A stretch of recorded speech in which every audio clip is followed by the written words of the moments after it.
the brush than you were with the spray can. I didn't bother turning around. A bunch of strangers had been complimenting me on the painting I was working on, but this voice I knew. It was Robert, the guy who had given me the card that led me to Sketches. "It's okay," I mumbled. "Nikki told me you dropped in a few days ago. I'm glad to see you've come back again. So, what do you call it?" "The painting?" He nodded. "I haven't really thought about it," I said. "Every painting needs a name," he said. "The bigger of the two girls is you, right?" "Yes, it is me." I was kind of amazed that he'd figured that out. I didn't think it even looked that much like me. "The eyes. You could tell by the eyes," he explained. "But they're not even finished." "Still, I can see your eyes in those eyes," he said. "And the second girl, the smaller one, is that your sister?" My mouth dropped open in shock. "Am I right?" he asked. I nodded my head dumbly. But how did you know?" "Just a guess." "You should be working on one of those psychic hotline phone things," I said. He laughed. I had a few clues. The two figures have similarly shaped faces, and the hair color is almost identical, and they both have the same unfinished eyes. They look like sisters. You're very good." I smiled. I loved doing art. I also loved people complimenting me on my work. Getting compliments on anything hadn't happened much over the last couple of years. "People usually paint the things or people that they miss the most," he added. I didn't know what to say. It bugged me that he was already that far into my head. But he was right. I did miss my sister tremendously. There were only 3 years between us, but I felt a lot older. Since Dad had left, I felt more like I was the second adult, the second parent to her. Candace. She was such a sweet kid. She liked everybody, and everybody liked her. That was the hardest part about leaving the way I did. I just hoped she didn't think it had anything to do with her. The last thing she needed was to feel like somebody else had abandoned her. "And I bet she misses you a lot too," he said. I felt like I'd been kicked in the stomach, and tears began to well up in my eyes. I bit down on the inside of my cheek to try and keep them from coming out. Crying didn't solve anything. "How long has it been since you last saw her?" "Over a month," I answered, my voice barely a whisper. I thought about my sister all the time. What she was doing, what she was thinking. It was like I hadn't even realized it till he said that. I wished I could have said goodbye to her, explained why I had to leave. "Does she know you're okay? Have you called home?" I shook my head. "Do you think you can?" he said. "Maybe you should mind your own business," I snapped. I was surprised by my own anger. I could see that he was surprised too. The burst of anger dried up the tears in my eyes. "I'm really sorry that I upset you. I didn't mean to do that," he apologized. "I guess I shouldn't have yelled," I mumbled. "That's okay too. Sometimes things hurt and it's only natural to react. I'll try not to poke you there though." His expression looked sad and sorry, and I suddenly felt bad for yelling at him. He hadn't meant anything wrong. "I'll tell you what," he said. "How about if I go and get us a couple of coffees, and then I'll go and find you another brush?" "Why do I need another brush?" I asked. "You need one with the finer bristles to finish the eyes. You do want to finish the eyes, don't you?" he asked. "I do," I said, "but I just don't quite know how to do it right."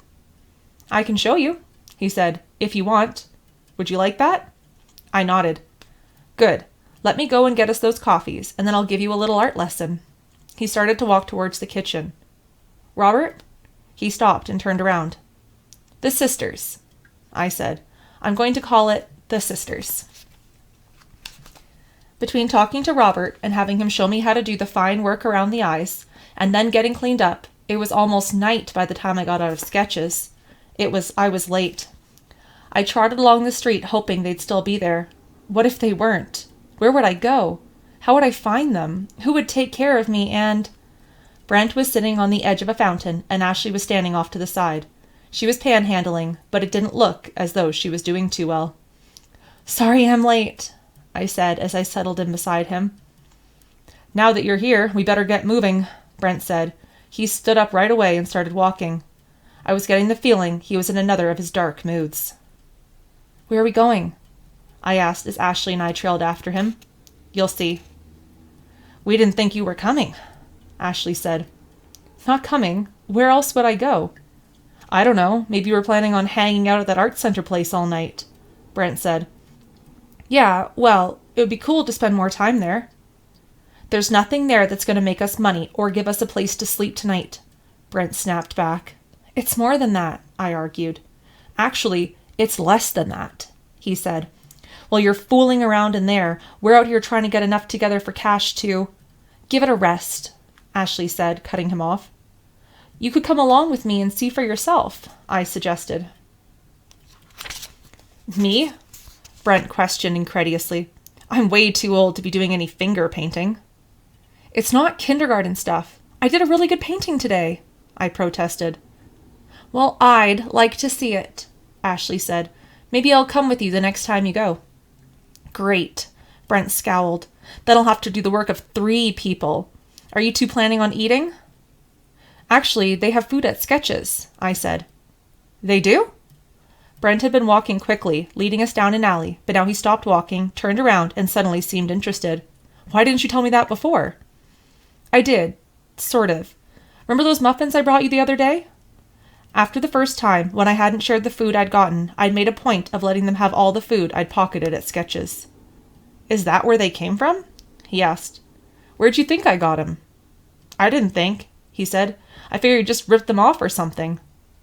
Yeah, that really sounds like Dana, Ashley said sarcastically. So, if we go to this Sketches place, they'll feed us? Brent asked. Not feed you, but they usually have some food. At least muffins and bagels and juice and milk. Those weren't even good muffins, he grumbled. They weren't bad, Ashley said.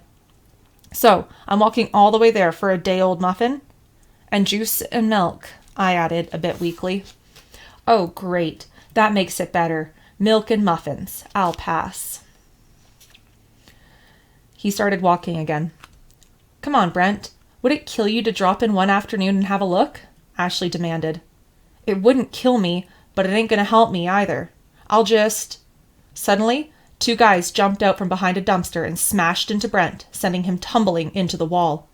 Before he could react or even fall over, they grabbed him by both arms and pinned him against the bricks. Ashley rushed to his defense. Hey, what do you think you're... A 3rd guy jumped out of a doorway on the other side of the alley and pushed her from behind, and she toppled forward, hitting the wall and then crumpling to the pavement. Before I could even think to react, I was grabbed by both arms. A guy was holding me on one side and a girl on the other. They are both about my age. They were all about our age. Don't even think about fighting, the girl yelled.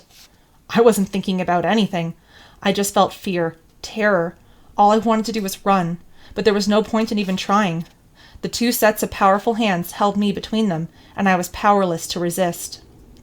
Ashley started to struggle to her feet, and the guy who'd knocked her down stepped forward again and kicked her in the ribs. She groaned and then gasped as the air rushed out of her lungs, and she collapsed back onto the ground. Leave her alone! Brett screamed.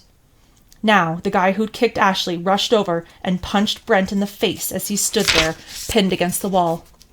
Brent's nose exploded, and blood started pouring down his face.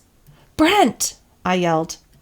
The guy spun around to face me, and his look of rage made my blood freeze. Do you want some of this? He yelled, waving his fist in my face. I shook my head slightly, unable to speak. Not a sound from you, he snarled. I started to sob, tears just flying out of my eyes. No crying, he shouted. You cry and I'll give you something to cry about. He stepped forward, and I closed my eyes and turned my head away, waiting for the punch to come. Instead, I felt his hands grab my face, and my eyes popped open. He moved in close, pushing his face right into mine, so close I was overwhelmed by his stale, awful breath. I bit down on the inside of my cheek to stifle my tears. That's better, he said. A smile, an awful, evil smile came to his lips. You ain't half bad looking. Dirty little maybe, but not bad. He released his grip on my face. Thank goodness. But then he reached down and grabbed my breasts.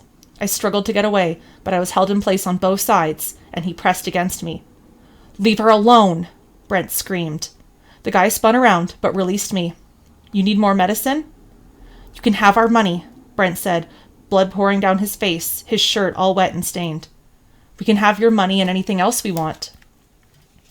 "Take our money and go before the police come. You don't think that anybody's noticed what's happening? Look."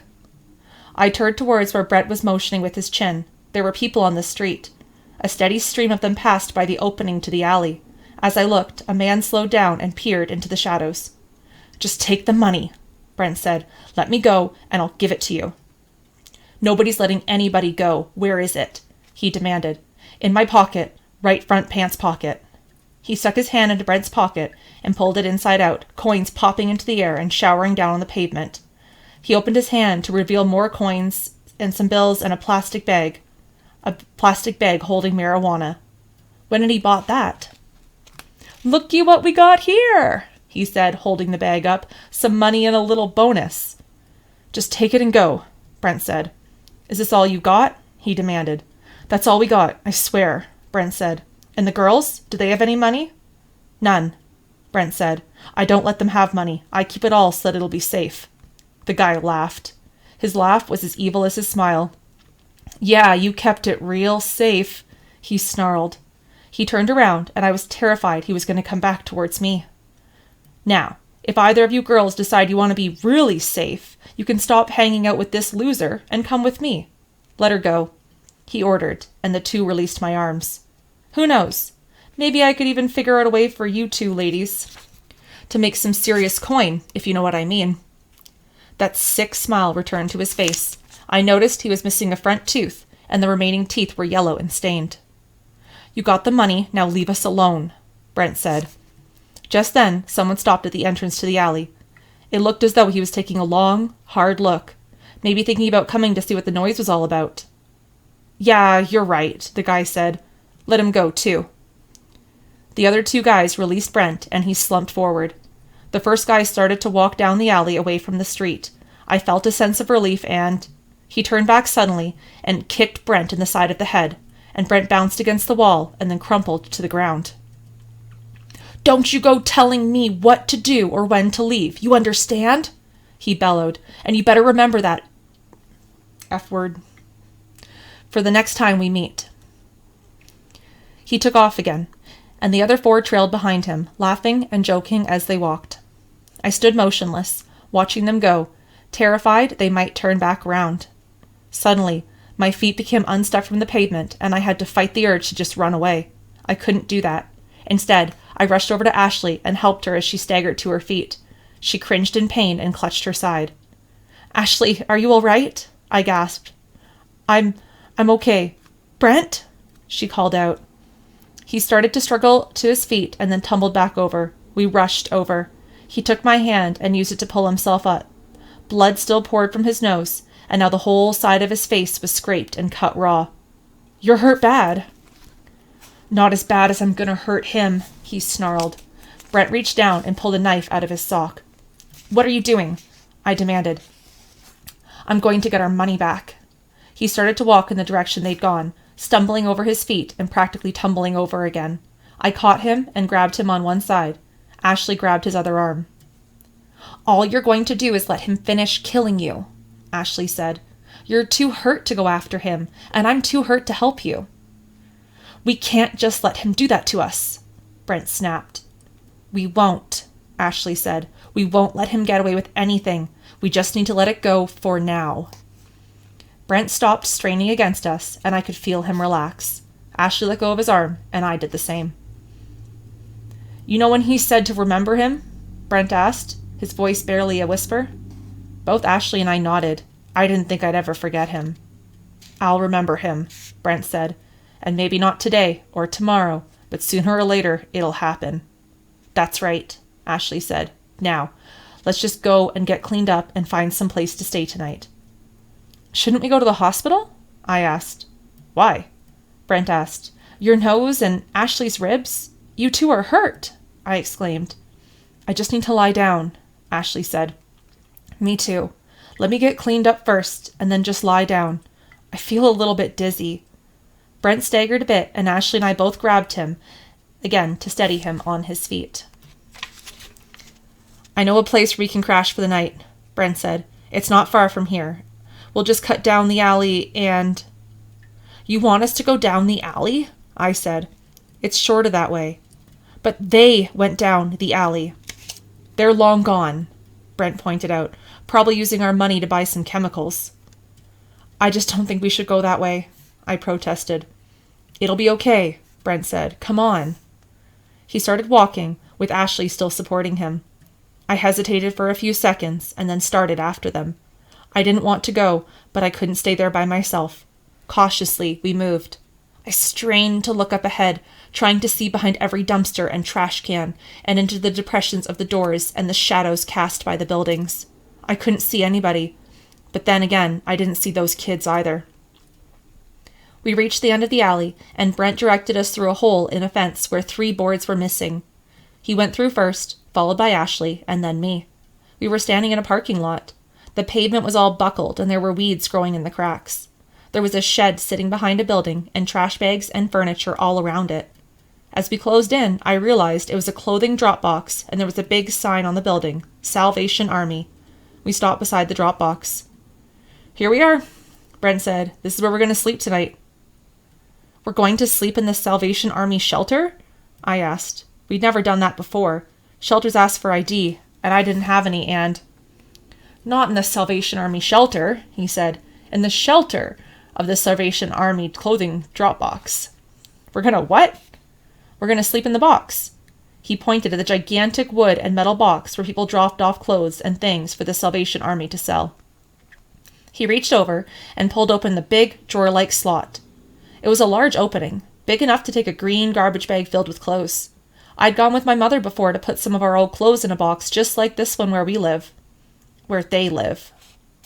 Give me a boost, Ashley said.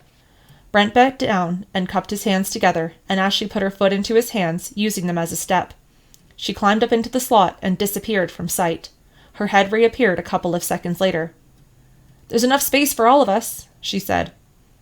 Is there anything for us to sleep on in there? Brent asked. Lots of bags filled with clothes. It'll be a soft night's sleep.